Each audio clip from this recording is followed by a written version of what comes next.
אהלן חברים, היום אני הולך לספר לכם על מוצר חדש שהוא כבר תופס חזק בכל העולם ועכשיו הוא גם הגיע לישראל. למוצר הזה קוראים ספקטרו. ספקטרו הוא ספרי גומי שמגיע במגוון צבעים ואיתו אפשר לצפות כמעט כל משטח.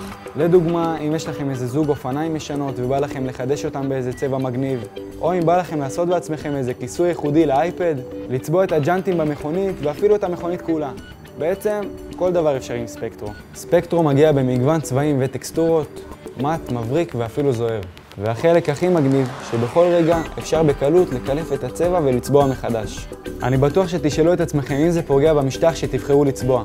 אז להפך, לא רק שזה לא פוגע, זה גם שומר מפני קורוזיה, קרני UV, התחשמלות ועוד כל מיני דברים מזיקים אחרים. אוקיי חברים, עכשיו אני הולך לעשות הדגמה של יישום החומר על משטח ברזל.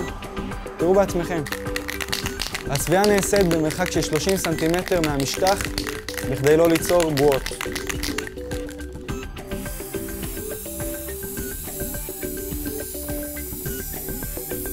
אוקיי, עכשיו בעצם סיימנו יישום של שכבה ראשונה על המשטח. נחכה כ3-4 דקות ונצבע שכבה שנייה.